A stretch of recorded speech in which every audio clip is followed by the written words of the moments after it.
મિત્રો, જય શ્રી કૃષ્ણ, જય પુરુષોત્તમ ભગવાન. ભક્તો, દર 3 વર્ષે આવતો પવિત્ર અને પાવન પુરુષોત્તમ માસ ભગવાન શ્રી હરિનો અત્યંત પ્રિય માસ માનવામાં આવે છે. આ મહિનામાં કરેલી ભક્તિ, વ્રત, દાન અને કથાનું ફળ અધિક મળે છે. કહેવામાં આવે છે કે પુરુષોત્તમ ભગવાન પોતાના ભક્તોની લાજ જરૂર રાખે છે. આજે આપણે એવી જ કથા સાંભળવા જઈ રહ્યા છીએ. ચમત્કારી અને અદ્ભુત કથા છે, જેમાં ભગવાને પોતાના ભક્ત માટે સ્વયં પ્રગટ થઈને પોતાના ભક્તની લાજ રાખી હતી. તો ચાલો સાંભળી લઈએ અને અંત સુધી જોડાયેલા રહેજો. પુરુષોત્તમ ભગવાનનો મહિમા અપરંપાર છે. દર 3 વર્ષે આવતો પુરુષોત્તમ માસ અત્યંત પવિત્ર માનવામાં આવે છે.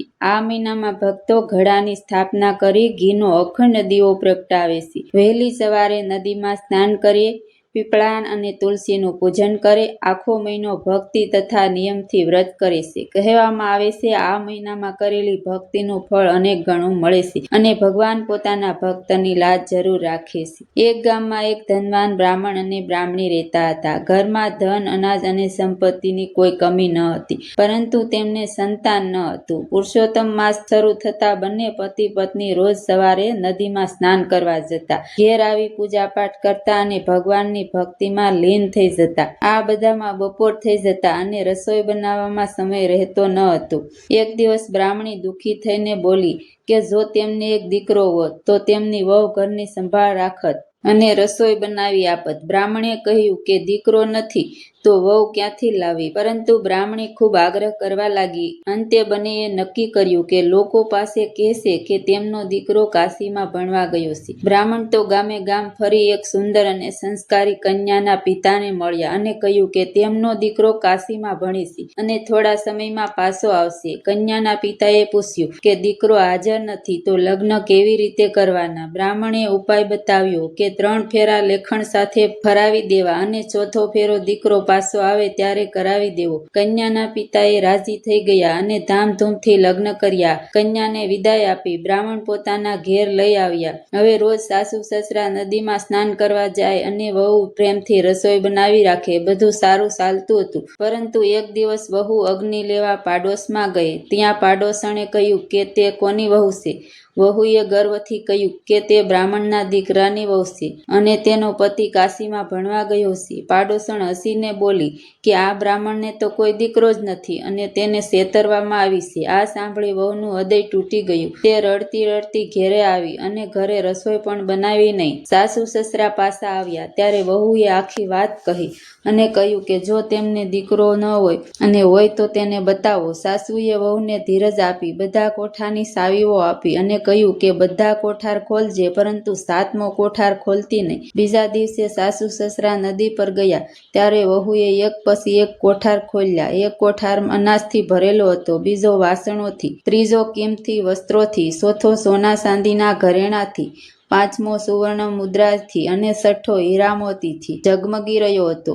અંતે વહુ 7મા કોઠાર પાસે પહોંચી જિજ્ઞાસા રોકાઈને 7મો કોઠાર પણ ખોલી નાખ્યો.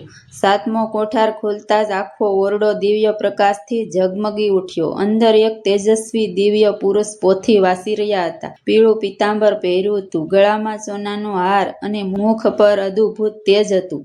તેમણે વહુને જોઈ તરત જ કહ્યું કે કોઠાર બંધ કરી દે, નહીં તો તેમના માતા પિતાનું વ્રત ભંગ થઈ જશે. અને તેમણે કહ્યું કે પુરુષોત્તમ માસ પૂરો થયા પછી તેમને બોલાવજે, ત્યારે તેઓ બહાર આવી ચોથો ફેરો ફરી લગ્ન પૂર્ણ કરશે. વહુએ તરત જ કોઠાર બંધ કરી દીધો અને હવે તેને વિશ્વાસ થઈ ગયો કે આ બધું ભગવાનની લીલા છે. આમ દિવસો પસાર થયા અને આખરે પુરુષોત્તમ માસ પૂર્ણ થયો. ઘરમાં ઉજવણાની તૈયારી થવા લાગી. મંડપ સજ્યો, બ્રાહ્મણો આવ્યા અને મંત્રોચ્ચાર શરૂ થયા. વહુએ આનંદથી સાસુને પૂછ્યું કે આજે તેમના દીકરા આવશે ને? સાસુ અંદરથી ગભરાઈ ગયા. વહુએ કહ્યું કે 7મા કોઠારમાં બેઠેલા પુરુષોત્તમ દાસને બોલાવો. સાસુ ધીમે ધીમે 7મા કોઠાર પાસે ગઈ અને હાથ જોડી બોલી કે બેટા પુરુષોત્તમ, હવે બહાર આવો, સમય થઈ ગયો છે. તરત જ કોઠાર ખુલી ગયો અને દિવ્ય પ્રકાશ સાથે પુરુષોત્તમ ભગવાન બહાર પ્રગટ થયા. તેઓ સીધા મંડપમાં આવ્યા, માતા પિતાને વંદન કર્યું અને વહુ સાથે ચોથો ફેરો ફરી લગ્ન પૂર્ણ કર્યા. આખું ગામ આનંદથી ઝૂમી ઉઠ્યું અને ચારે તરફ જય પુરુષોત્તમ ભગવાનના જયઘોષ લાગવા લાગ્યા. આ કથા આપણને શીખવે છે કે જે ભક્ત શ્રદ્ધા અને વિશ્વાસથી પુરુષોત્તમ માસનું વ્રત કરે છે, ભગવાન તેમની લાજ જરૂર રાખે છે. સાચી ભક્તિ અને અડગ વિશ્વાસથી ભગવાન સ્વયં પોતાના ભક્તોના જીવનમાં ચમત્કાર કરે છે. જય પુરુષોત્તમ ભગવાન. તમારું વ્રત કરનારને, તમારી કથા વાંચનારને, સાંભળનારને, બ્રાહ્મણ બ્રાહ્મણીને ફળ્યા તેવા સૌને ફળજો. જય પુરુષોત્તમ ભગવાન. જો તમને આ દિવ્ય કથા ગમી હોય તો વિડીયોને લાઈક કરો, શેર કરો અને અમારી ચેનલને સબસ્ક્રાઈબ કરજો. કોમેન્ટમાં જરૂર લખજો જય પુરુષોત્તમ ભગવાન. ફરી મળીએ એક નવી દિવ્ય કથા સાથે.